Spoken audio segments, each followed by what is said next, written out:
Hai, Assalamualaikum warahmatullahi wabarakatuh. Welcome back to STN News. Terima kasih buat semuanya yang udah support terus channel ini sampai dengan sekarang. Dan buat teman-teman semuanya, Bapak Ibu yang baru aja mampir ke channel ini, jangan lupa ya untuk diklik tombol subscribe-nya, karena agar aku semakin bersemangat lagi untuk menginformasikan perihal prakerja maupun bantuan pemerintah dan lainnya.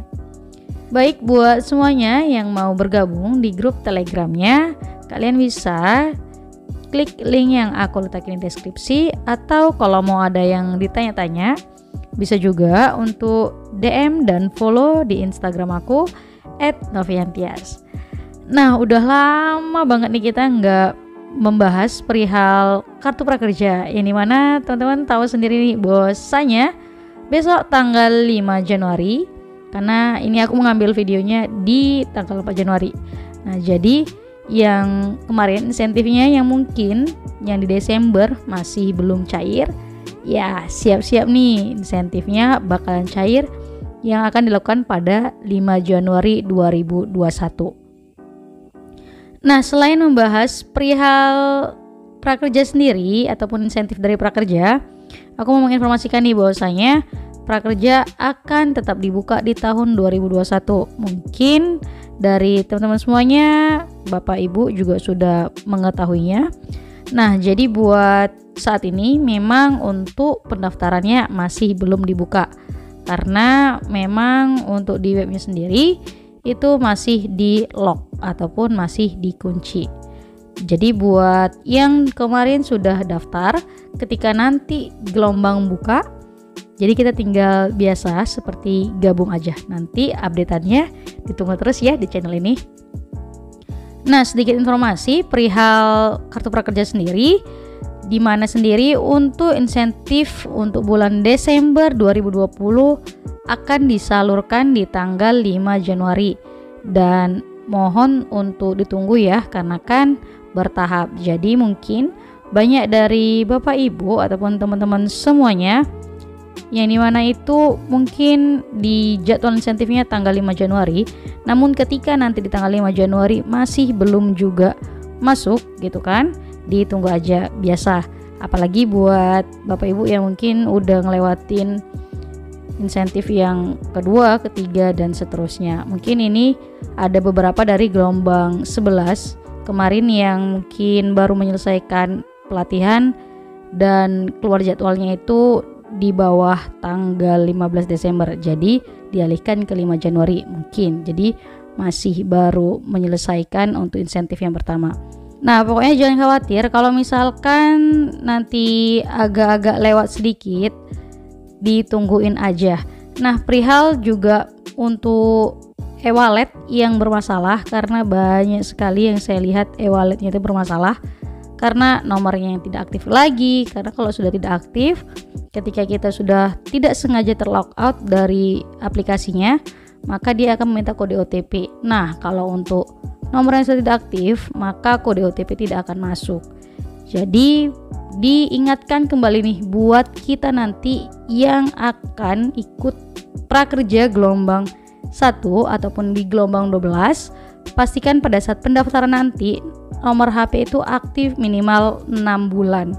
Jadi agar tidak kewalahan ataupun tidak bermasalah. Nah, di sini ada sedikit informasi bahwasanya memang pemerintah akan terus melanjutkan program kartu prakerja di tahun 2021. Langkah ini diambil karena tingginya minat masyarakat dan juga tingginya jumlah pendaftar yang belum lolos. Ini mana kita sama-sama mengetahui bahwasanya dari gelombang 1 sampai gelombang 11 itu kurang lebih 40 juta yang mendaftar. Yang dimana yang hanya lolos dari gelombang 1 sampai dengan gelombang 11 itu kurang lebih hanya sekitar 5,8 juta. Seperti itu. Jadi memang antusias dari masyarakat Indonesia itu luar biasa, karena mungkin juga terdampak karena corona kemarin gitu. Nah, di sini dari total 43 juta pendaftar kartu prakerja yang telah lolos verifikasi mulai dari email, nomor telepon, NIK, dan KK sebanyak 19 juta orang. Dengan begitu, hingga gelombang 11 hanya 1 orang dari 4 pendaftar yang berhasil lolos mendapatkan kartu prakerja, atau hanya sekitar 5,9 juta peserta yang lolos dari 19 juta pendaftar. Jadi memang di sini memang banyak sekali seleksinya. Nah, jadi memang kalau untuk yang tadi yang 43 juta pendaftar, mungkin itu masih hanya sekedar mendaftarkan email. Namun yang seperti kita ketahui, ketika kita memasuki pada saat verifikasi nomor HP nih, itu masih banyak yang tertolak gitu kan. Nah, jadi di sini memang benar-benar ya kurang lebih hanya sekitar 5,9 juta aja yang kemarin. Nah, informasi kembali buat teman-teman semuanya yang kemarin sudah lolos baik dari gelombang 1 sampai dengan gelombang 11, itu tidak bisa ikut lagi di gelombang yang saat ini ataupun yang nanti dibuka di gelombang 1 ataupun di gelombang 12. Jadi nggak bisa ya. Jadi memang hanya untuk mereka yang belum lolos sama sekali. Jadi ini kenapa seperti itu? Karena agar tetap pemerataan di setiap programnya. Jadi buat yang sudah lolos tidak bisa mendapatkan program kartu prakerja lagi, karena untuk satu NIK hanya berkesempatan 1 kali. Nah, tapi jangan sedih dan jangan khawatir ya. Kalian tetap bisa untuk membantu mendaftarkan saudara yang mungkin membutuhkan program kartu prakerja ini. Jadi buat bapak-bapak, ibu-ibu, abang, kakak sekalian yang mungkin sudah lolos di gelombang kemarin, baik gelombang 1 sampai dengan gelombang 11, kalian bisa untuk bantuin mendaftarkan saudara kalian semuanya. Nah, nanti seperti apa? Tetap ditunggu informasinya di STN News ya. Nah, sekedar informasi lagi, yang dimana seperti yang kita ketahui bahwasanya program kartu prakerja sendiri ini dibuat karena untuk membangkitkan nih ekonomi kita, yang dimana yang kemarin tuh benar-benar sampai minus pertumbuhan ekonominya, yang dimana diharapkan dengan kartu prakerja ini selain meningkatkan kompetensi, kita juga bisa menambahkan nilai beli kita di masyarakat seperti itu. Nah, tambahan juga untuk kriteria penerima kartu prakerja, yang pertama adalah WNI minimal berusia 18 tahun sedang tidak menempuh pendidikan formal. Jadi ini yang sudah punya KTP ya. Lalu yang kedua, pekerja atau buruh yang terkena PHK dan pekerja atau buruh yang membutuhkan peningkatan kompetensi kerja. Jadi buat teman-teman yang masih kerja ataupun yang sudah kerja itu tidak masalah untuk ikut, karena ini bisa untuk meningkatkan kompetensi kita dari pelatihan-pelatihan yang sudah disediakan. Lalu yang ketiga, pelaku usaha mikro dan kecil menengah. Dan yang keempat, bukan penerima kartu prakerja di tahun 2020.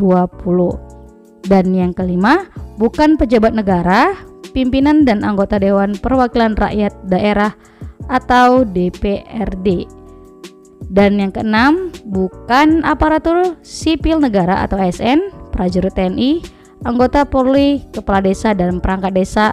Dan yang ketujuh, bukan direksi, komisaris dan dewan pengawas pada badan usaha milik negara atau BUMN atau badan usaha milik daerah atau BUMD. Nah, jadi sebenarnya kayak mana ya biar bisa lolos, mungkin seperti itu. Nah, jadi kalau untuk dari aku sendiri, bahwasanya kalau untuk lolos tidak lolosnya itu adalah kewenangan dari PMO seperti itu. Ya, kalau aku bilang ya ujung-ujungnya ya kembali ke masing-masing rezeki kita. Jadi sebenarnya tidak ada syarat khusus atau lain sebagainya. Jadi ketika nanti buka gelombang baru, semoga teman-teman yang mendengarkan ini lolos ya, dan rezekinya ada di prakerja gelombang yang baru ini tahun 2021. Walaupun tetap semangat, walaupun kita masih belum lolos dari gelombang 1 sampai dengan gelombang 11, semoga ada rezeki kita di tahun ini. Terima kasih semuanya, dan jangan lupa ya untuk di like, komen, juga share video ini. Mungkin masih banyak sekali saudara kita yang masih belum mengetahuinya, dan komen ya, mana tahu ada masukan untuk channel ini. Terima kasih semuanya.